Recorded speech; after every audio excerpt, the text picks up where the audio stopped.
Você conhece adultos que têm um vazio interno, uma sensação de vazio interno? Pois é. Ou adultos que têm uma fragilidade emocional, que você tem que ter vários dedos para falar com a pessoa, porque o fulano não vai me falar, você sabe como é que é, né?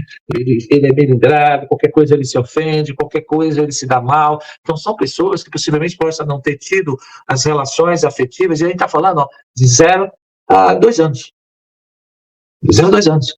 Ele não recebeu o amor suficiente, ele cria fragilidades emocionais, rachaduras emocionais, e ele vai ter dificuldade de lidar com as frustrações do dia a dia, né?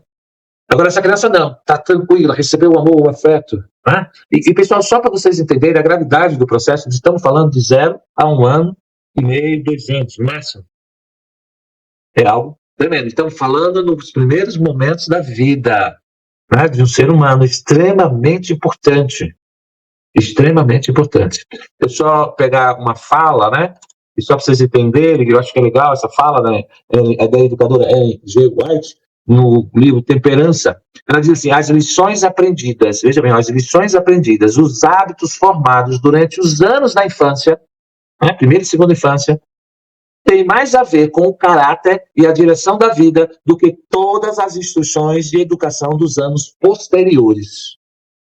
Pensa, primeira infância e segunda infância. A gente só vai se preocupar com o nosso filho, querer dar a educação para o nosso filho. Parece que a gente é quando ele vira na adolescência. Aí a gente fala, não, agora adolescente a gente vai colocar na linha. Pessoal, a gente está falando de primeira e segunda infância. É aí que a coisa acontece. De 0 a 8 anos é onde a gente está formando toda a estrutura. A personagem tem esse mesmo processo. De 0 a 7 anos, formando todos os estágios de desenvolvimento humana. Daí para fora é só reprodução, é só aperfeiçoamento do que você já aprendeu. Então, há uma necessidade muito grande, né, da gente, como pais, estar entendendo como é que funciona essa estrutura humana.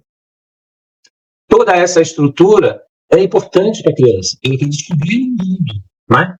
E aí, como é que é essa descoberta do mundo? Ele precisa de alguém direcionando. Você não deixa uma pessoa sem um guia. É importante, ao estar descobrindo alguma coisa, ter um guia, alguém te guiando. É por isso que Deus fala lá em Provérbios 22, diz assim: ensina a sua criança no caminho onde deve andar. Fale com ela, converse com ela. Eu tenho que falar. Por que ela não pode pegar naquele celular? Por que ela não pode fazer determinadas coisas? Ela precisa aí entender o que pode e o que não pode. Né? Aí entra a questão do limite, aí entra o limite, entra uma figura importantíssima de limite, que é a figura do pai. Tem que ter um pai em casa, presente, para ajudar essa mãe a dar o limite, porque a criança, mais ou menos lá dos seus 3 anos, 2,5, 3 anos, ela já está desafiando a mãe. Então ela está desafiando a mãe porque ela quer se colocar, ela quer estar indo lá buscando se desenvolver, conhecer esse mundo. E alguém precisa dar a noção de limite. E quem ama, e importante, a gente começou essa história toda com amor. Então, o amor permeia o processo da educação, porque o conflito agora aparece. A criança tem a vontade dela, ela tem o querer dela, né? E agora você vai dizer para ela que esse querer tem que ser trabalhado, tem que ser socializado, não dá para ela fazer o que ela quer e bem entende. E eu preciso de pessoas que ajudem essa pessoa a entender isso.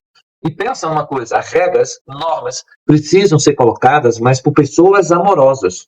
Tem um pesquisador francês, o Beauvais, ele diz o seguinte: a regra por si só, a lei por si só, não tem poder de gerar na mente de ninguém o sentimento de cumprir com a regra, cumprir com a lei. Ele quer dizer assim, o mandamento por si só não gera na cabeça do ser humano, na mente do ser humano, a vontade de cumprir o mandamento. E aí a pergunta que se fez a ele: então o que faz com que as pessoas cumpram as regras, queiram cumprir o mandamento, queiram cumprir as regras, as normas, a lei? Ele diz: o que faz as pessoas quererem cumprir as regras e os mandamentos são é o quê? A admiração, o amor que eu tenho por aquela pessoa que está falando das regras, que está falando da lei. Então, quando eu olho para o meu pai e olho para minha mãe e vejo que são pessoas amorosas, eu tenho uma admiração, um carinho muito grande por essas pessoas, um amor muito grande, aí faz eu querer obedecer as regras, as leis.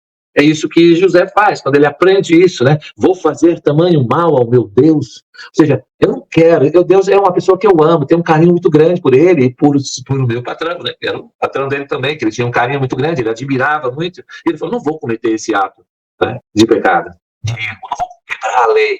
Então Deus está falando aos meus filhos, está falando, Deus é pai. A gente viu aí na canção que Deus é bom, mas não no sentido de ser bonzinho, né? Porque essa ideia, Deus é bom, deixa eu fazer tudo que eu quero, que legal. Não é nesse sentido, né? Pensa, Deus, ele ama você, mas ele também dá a noção para você do seu limite. E Deus disse: olha, na minha família, Os meus filhos me obedecem. E sabe quem me obedece? São aqueles que me amam.